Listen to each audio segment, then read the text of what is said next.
Good morning class 11 students, this is क्रांति sir. और आज हम लोग डायमेंशन एनालिसिस में अपने एप्लीकेशन नंबर 3 को पढ़ रहे हैं। और आज के एप्लीकेशन में हम लोग डायमेंशन एनालिसिस का यूज करके विभिन्न भौतिक राशियों के मध्य एक संबंध स्थापित करेंगे। ठीक है, और इसको हम कैसे स्थापित करते हैं, इस संबंध को डायमेंशनल विधि से इसको हम आज यहाँ पर डिस्कशन करेंगे। विद्यार्थी, सबसे पहले आइए हम एक एग्जाम्पल के तौर पर, एक डेमोन्स्ट्रेशन के तौर पर हम लेते हैं। मैंने यहाँ पर क्या लिया है, ये एक धागा है और इस धागे के साथ हमने एक द्रव्यमान को बांध दिया है। और यह धागा जो है वो नगण्य द्रव्यमान का हम इसको मानेंगे क्योंकि काफी पतला है। और यह जो इसका अर्थ हो गया कि इसका समस्त जो द्रव्यमान है उसके किनारों पर यहाँ लटका हुआ है। इस पूरे सिस्टम को हम लोग बोलते हैं पेंडुलम, सिंपल पेंडुलम, जिसको हम हिंदी में बोलते हैं सरल लोलक। और इस सरल लोलक को अगर हम इसके माध्य स्थिति से थोड़ा सा विस्थापित करके छोड़ते हैं तो आप देखिएगा ये अपने माध्य स्थिति के चारों तरफ एक पीरियोडिक मोशन करता है, आवर्तित गति करता है, मतलब अपनी गति को निरंतर दोहराता रहता है। तो इसके एक गति पूरा करने में अगर ये इस पॉइंट पर यहाँ जहाँ मैंने उंगली रखी है वहां से ये शुरू करते हैं और वापस यहाँ तक आने में इसको जितना समय लगता है, मतलब एक पीरियड पूरा करने में, उसको हम लोग इसका टाइम पीरियड बोलते हैं। ओके, तो हमको आज हम इसी डायमेंशन एनालिसिस का उपयोग करके इस टाइम पीरियड का मान प्राप्त करेंगे। ओके विद्यार्थी, थोड़ा सा हम गौर करते हैं कि अगर ऐसे हमको डायमेंशन एनालिसिस करके ये प्राप्त करना है कि इसका टाइम पीरियड कितना होगा, तो सबसे पहले हमें ये ज्ञात करना होगा कि ये जो पेंडुलम है इसके दोलन का जो टाइम है, जो टाइम पीरियड है, समय अंतराल जो लग रहा है, वो किन किन बातों पर निर्भर करता है। तो मुझे लगता है कि ये निर्भर कर रहा है कि सबसे पहले इस रस्सी की लंबाई पर निर्भर करता है। देखिए यहाँ पर, तो यहाँ पर आप देखिए, मैं इसको थोड़ा सा डिस्प्लेस करके छोड़ देता हूँ। अगर मैं इसकी रस्सी की लंबाई को कम कर देता हूँ तो आप देखिए जल्दी जल्दी ऑसिलेशन करना शुरू कर दिए। और यदि मैं इस रस्सी की लंबाई को बढ़ा देता हूँ तो ये ऑसिलेशन अब देरी से कर रहा है, मतलब इसको ज्यादा समय लग रहा है। इसका मतलब है कि रस्सी की लंबाई पर इसका टाइम पीरियड डिपेंड कर रहा है। एक क्वांटिटी हमें मिल गई। दूसरी जो क्वांटिटी है वो है ग्रेविटेशनल एक्सेलरेशन, क्योंकि पृथ्वी इसको अपनी ओर खींच रही है। अगर पृथ्वी यहाँ नहीं होती तो ये एक्सेलरेशन नहीं करता, क्योंकि ये दोलन नहीं करता, क्योंकि ये माध्य स्थिति पर आने के लिए इसके पास कोई फोर्स नहीं होता। तीसरी जो क्वांटिटी हम ये समझ सकते हैं द्रव्यमान। हम जानते नहीं है कि द्रव्यमान पर निर्भर करता है नहीं करता, लेकिन हम यहाँ देख रहे हैं कि यहाँ हमने एक द्रव्यमान रखा है, लगाया है, तो इसका मतलब है कि द्रव्यमान पर भी निर्भर होना चाहिए। तो आइए हम शुरू कर रहे हैं। तो हमने क्या किया कि किसी भौतिक राशि के बीच संबंध स्थापित करने के लिए, विभिन्न भौतिक राशियों के बीच संबंध स्थापित करने के लिए सबसे पहले हमें यह जानना है कि वो भौतिक राशि किन किन अन्य राशियों पर डिपेंड करती है, निर्भर करती है। तो यहाँ आप देखिए कि सबसे पहला स्टेप है कि सबसे पहले वह भौतिक राशि लिखे जिन पर सूत्र निर्भर करता है। तो आइए हम यहाँ किसी सरल लोलक का आवर्तकाल ज्ञात करते हैं एग्जाम्पल के तौर पर। तो यहाँ पर सरल लोलक हमने लिया है, उसका लंबाई L है, ग्रेविटेशनल एक्सेलरेशन G है, और इसका मास जो है वो कितना है, M है, और आवर्तकाल T है। तो हम ऐसा मान लेते हैं कि सरल लोलक का जो टाइम पीरियड है, आवर्तकाल है, वो लंबाई पर, द्रव्यमान पर और गुरुत्वीय त्वरण पर निर्भर कर रहा है। तो स्टेप 2 में हम क्या करते हैं, स्टेप 1 में हम पहले ये ज्ञात कर लेते हैं। इसको ज्ञात करने के लिए आप थोड़ा बहुत प्रैक्टिकल कर सकते हैं या फिर आप अपने कॉमन सेंस से भी इसको समझ सकते हैं।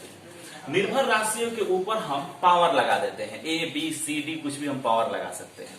अब आप कहेंगे पावर क्यों लगाए, क्योंकि कोई ना कोई तो पावर होगा। जैसे मान लीजिए लंबाई रूट में हो या द्रव्यमान पर पावर -1 हो, कुछ भी तो होना चाहिए, लेकिन हम जानते नहीं है, क्योंकि हम बस ये जानते हैं कि निर्भर कर रहा है। अब मैथमेटिकली कैसे निर्भर कर रहा है, इसके लिए हमने क्या किया, मान लिया कि A, B, C, D उस पर घात है। अगर इन A, B, C, D का मान प्राप्त हो जाए तो हम एक मैथमेटिकल फॉर्मूला प्राप्त कर सकते हैं। तो यहाँ पर क्या होगा कि हमने ऐसा मान लिया कि A, B, C, D, E, F, G dot dot dot जो पावर है वो प्रत्येक राशियों पर जो राशियां डिपेंड करे उनके ऊपर हम लगा देते हैं, मतलब ये है। अब इसका मान हम नहीं जानते हैं, तो हमने क्या किया है, आवर्तकाल को T से सूचित किया है। T प्रोपोर्शनल मतलब समानुपाती, किसके, लंबाई के पावर A के, द्रव्यमान के पावर B के, और ग्रेविटेशनल एक्सेलरेशन के पावर C के। और इसको मैंने इक्वेशन क्या मान लिया, 1 मान लिया। यहाँ यही सबसे बड़ा काम है।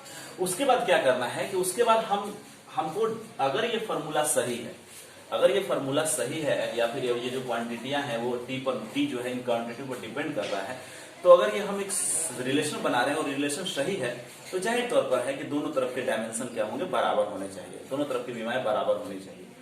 तो प्रिंसिपल ऑफ होमोजेनिटी से तो स्टेप 3 में क्या करते हैं कि दोनों तरफ की विमाओं को लिख देते हैं और उसको एक बराबर मान लेते हैं, और इस बराबर मानते हुए नियतांक ए बी सी जो घात लगाए हैं, पावर लगाए हैं, उसका मान हम प्राप्त कर लेते हैं इन समीकरणों को सॉल्व करके। यहां देखिए मैंने किया है, लेफ्ट साइड में एलएचएस में टाइम है तो टाइम का पावर 1 हो गया, मास नहीं है ना तो मास का पावर कितना ले लिया 0, और लेंथ भी नहीं है तो लेंथ का डायमेंशन कितना ले लिया 0 ले लिया। तो हम ऐसे लिख सकते हैं, कोई अंतर नहीं पड़ेगा, दुनिया का पावर 0 इक्वल टू 1 और 1 डायमेंशनलेस हो जाएगा, केवल टी बचेगा। लेकिन मैंने ऐसे लिख लिया ताकि मैं इसको इक्वेट कर सकूं।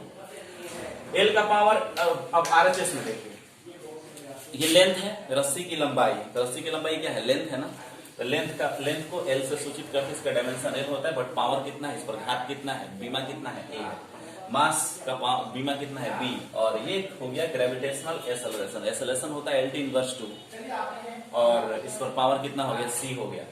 तो अब यहाँ पर देखिए एलएचएस तो जस्ट का तस रहेगा, लेकिन आरएचएस में देखिए ये देखिए एल का पावर ए, एम का पावर बी, और ये देखिए पावर इस पर चढ़ जाएगा एल का पावर सी और into T to power -2c हो जाएगा, या टी इनवर्स 2c। अब देखिए एल का पावर इधर ए है और यहाँ सी है, तो दोनों आधार समान है तो पावर जुड़ जाएंगे, तो ए प्लस सी हो जाएगा, और टाइम पीरियड -2c, और मास कितना हो जाएगा बी हो जाएगा, m to power 0, l to power 0, t का पावर 1। अगर ये सूत्र सही है तो दोनों तरफ का डायमेंशन जो होना चाहिए वो सेम होना चाहिए, इसका मतलब पावर जो होने चाहिए दोनों सेम होने चाहिए। तो ये देखिए m का पावर 0, इधर भी m है, l इधर भी है, t इधर भी है, तो सबसे पहले हम l को इक्वेट करते हैं, तो इधर है 0 LHS में और RHS में a प्लस सी है, तो a plus C equal to कितना हो गया 0 हो गया, क्योंकि आधार समान है तो पावर समान ही होगा, तभी समीकरण बराबर होंगे। a plus C equal to 0, तो a बराबर कितना हो जाएगा -c। उसके बाद टाइम को इक्वेट कीजिए, -2c इधर है और इधर 1 है, तो -2c इक्वल टू 1, तो c इक्वल टू -1/2, और a बराबर -c है तो a बराबर +1/2 हो जाएगा। ओके, एंड देन आफ्टर आप मास को इक्वेट करेंगे, तो मास पर पावर b है और इधर मास पर पावर 0 है, तो b इक्वल टू कितना हो गया, b equal to 0। Put in the equation 1, इन सभी को इक्वेशन 1 में क्या करना है, पुट कर देना है। तो इक्वेशन 1 में यहाँ जैसे आप पुट करेंगे तो l to power 1/2, m to power 0 और g टू पावर -1/2, तो ये हो जाएगा आपको t प्रोपोर्शनल टू √L/g, और t बराबर c इंटू √L/g, क्योंकि प्रोपोर्शनल जब घटेगा तो एक कांस्टेंट आएगा और इस कांस्टेंट का मान आप प्रैक्टिकली प्राप्त कर सकते हैं। हमने यहाँ पर टाइम पीरियड का एक फॉर्मूला प्राप्त किया, time period equal to √L/g। आप इसको चेक कर सकते हैं, टी जो है वो प्रोपोर्शनल है √L का, इसका मतलब लेंथ बढ़ता है तो टाइम पीरियड बढ़ेगा, समय अधिक लगेगा दोलन करने में, और यदि लेंथ घट रहा है तो टाइम पीरियड क्या होगा, घट जाएगा। आइए हम इसको चेक करके देखते हैं। यहाँ पर आप देखिए आपको लोलक दिख रहा है, अब इसका टाइम पीरियड आप देखिए, आप अनुमान लगा सकते हैं, आप इसको मेजर कर सकते हैं, एक दोलन पूरा करने में कितना समय ले रहा है। रस्सी की लंबाई को हम छोटा कर रहे हैं, यदि हम रस्सी की लंबाई को छोटा करेंगे तो टी प्रोपोर्शनल √L है, इसका मतलब टी भी क्या हो जाएगा, कम हो जाएगा, और इसका मतलब जल्दी जल्दी दोलन करना शुरू कर देगा। देखते हैं, ओके देख रहे हैं आप, ऑसिलेशन क्या हो गया, जल्दी जल्दी होना शुरू हो गया। अब इसकी लेंथ को बढ़ा दीजिए, ऑसिलेशन स्लो हो गया, तो इसे आप चेक कर सकते हैं। अब जी के मान से भी आप चेक कर सकते हैं, इनवर्सली प्रोपोर्शनल जी बढ़ाएंगे तो जल्दी जल्दी ऑसिलेशन होगा, जी घटाएंगे तो ऑसिलेशन कम हो जाएगा, जी घटाएंगे तो ऑसिलेशन बढ़ जाएगा, और जी बढ़ाएंगे तो ऑसिलेशन क्या हो जाएगा, घट जाएगा। मतलब टाइम पीरियड जो होगा, अगर ग्रेविटेशनल एक्सेलरेशन बढ़ेगा तो टाइम पीरियड घटेगा, जल्दी जल्दी ऑसिलेशन करेगा। अब इसके लिए आप लिफ्ट में किसी एक्सेलरेटेड करने वाले लिफ्ट में या फिर चरखी पर आप जब ऊपर चरखी पर चढ़ रहे हैं, जब चरखी ऊपर जा रही है तो उस समय क्या होगा, जी का मान ग्रेविटी जो होती है, इफेक्टिव ग्रेविटी बढ़ती है और आपका पीरियड कम हो जाएगा और जल्दी जल्दी ऑसिलेशन करेगा पेंडुलम, और जब वो नीचे आएगी चरखी तो पेंडुलम का ऑसिलेशन क्या हो जाएगा, टाइम पीरियड उसका बढ़ जाएगा, और क्योंकि इफेक्टिव जी घट गया। तो इसको आप वहां चेक कर सकते हैं, ठीक है, यहाँ तो चेक नहीं कर सकते। तो इस प्रकार से हमने क्या देखा, इस प्रकार से हमने देखा कि हम किसी भी भौतिक राशि के मध्य संबंध स्थापित कर सकते हैं। उसके लिए हमको क्या करना है, हमको उसके लिए ऐसे ये पता लगाना है कौन सी राशि किन किन चीजों पर डिपेंड करती है, उनके पावर लगाकर उनके डायमेंशन को इक्वेट कर देंगे। ओके, तो ऐसा बात नहीं कि आप कोई भी राशि लेकर और संबंध स्थापित कर सकते हैं, ऐसे नहीं रैंडम, जो क्योंकि उसमें क्या होगा, आपका सोल्यूशन सही नहीं आएगा। जैसे उनका सोल्यूशन कॉम्प्लेक्स आ जाए, कॉम्प्लेक्स नंबर के तौर पर आ जाए, तो ऐसा भी तो हो सकता है। तो केवल उन्हीं राशियों के बीच संबंध स्थापित हो सकता है जिसको प्रकृति ने डिजाइन किया है या बनाया है।